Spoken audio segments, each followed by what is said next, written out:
जाएं। अगर इसने गलती की है तो मुझे बताइए आगे, इसको आप नहीं देख सकते, इसको नहीं कह सकते हैं। उसी दिन हमारे समाज का, हमारे युवाओं का मनोबल बढ़ने लगेगा। अगर आज हमारे समाज की स्थिति ऐसी है कि हम भाई भाई आपस में लड़ रहे हैं, नेता नेता आपस में लड़ रहा है, संगठन संगठन के लोग आपस में लड़ रहे हैं, अगर ये शेर समाज, ये शेर युवा है, जो एक क्रांतिकारी युवा है, आपस में लड़ेंगे तो इनकी किसी न किसी दिन खाल दुकानों पर लिट्टी मिलेंगी और बाजार में बिक रही होंगी। ये मेरा वादा है आपसे, अगर आपस में लड़ते रहे आपको।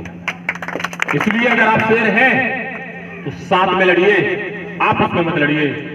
अगर आपस में लड़ेंगे तो आपकी खाले उतार के बाजार में बेच दी जाएंगी, और साथ में लड़ेंगे तो दूसरों को ऐसे भगाने का काम करेंगे आप। और सबसे बड़ा हम लोगों की समस्या क्या है कि हम लोग जीते हैं खाने के लिए, जीते हैं, जिंदा है या खाते हैं हम लोग जीने के लिए। जो खा रहे हैं आजकल हम लोग जीने के लिए खा रहे हैं, और जी रहे हैं उसके बाद भी मर रहे हैं।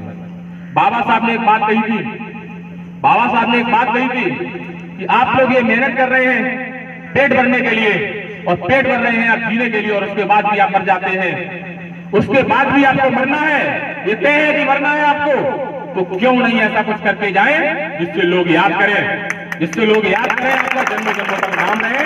तो खाने के लिए मत जिए, कुछ करने के लिए जिए।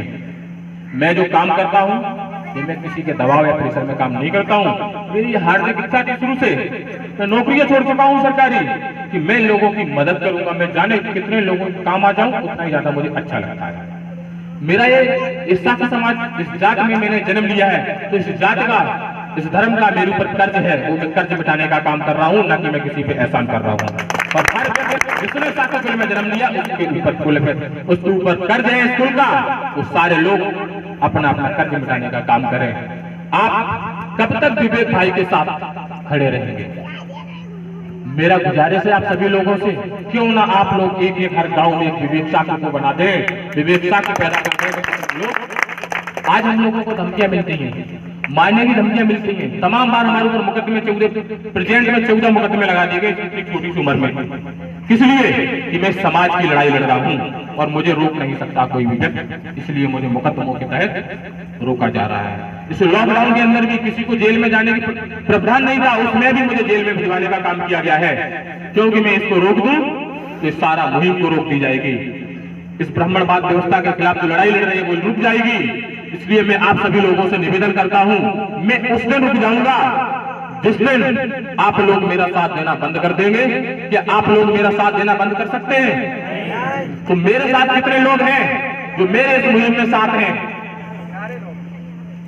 आप लोग अगर मेरे साथ इस मुहिम में हैं तो मैं वादा करता हूं,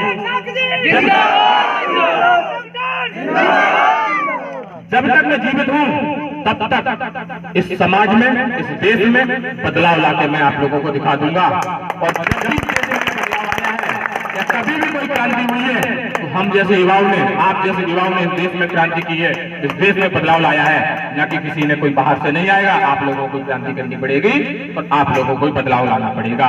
तो मेरा इन युवाओं से मेरा विनम्र अपील है कि इस क्रांति के हिस्सेदार बनिए।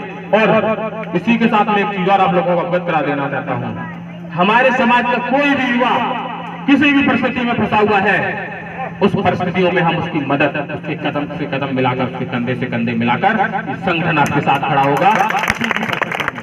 चाहे हमें जेल जाना पड़े, चाहे मुझे पैसा खर्च करना पड़े, चाहे किसी भी तरीके से मुझे मदद करनी पड़े, मैं हर युवा के साथ खड़ा हूं। ये मेरा आप सभी लोगों से वादा है। और संगठन में जुड़ने से पहले इस संगठन के बारे में आप लोग जानकारी कर लेना, हम लोगों के बारे में जानकारी कर लेना। ऐसा ना हो कि आप कहीं गलत दिशा में चले जाएं या मैं ही कुछ गलत दिशा में काम कर रहा हूं। तो इसलिए आप लोग बहुत अच्छे से समझें और सोचें, उसके बाद संगठन में जुड़े और समाज के साथ खड़े हो जाएं। क्योंकि आपके देश में, मैं उत्तर प्रदेश की बात कर रहा हूं कि उत्तर प्रदेश में लगभग 750 संगठन है। 750 संगठन आपके समाज में है, उसके बाद भी जो लड़ाई लड़नी चाहिए वो लड़ाई नहीं लड़ी जा रही है। संगठन की बात करूं तो संगठन तमाम इस आजादी से पहले, आरएसएस से पहले भी बनाए हुए थे, पर उन्होंने आज तक इस समाज के लिए कुछ करके नहीं दिखा पाया है। मैं अंतिम शब्दों में आप सभी लोगों से एक विनम्र निवेदन करता हूं, अगर मैं जो ये मेहनत कर रहा हूं इस सही दिशा में काम कर रहा हूं मैं या नहीं कर रहा हूं, आप लोगों से मैं जवाब चाहता हूं, क्या मैं सही दिशा में काम कर रहा हूं?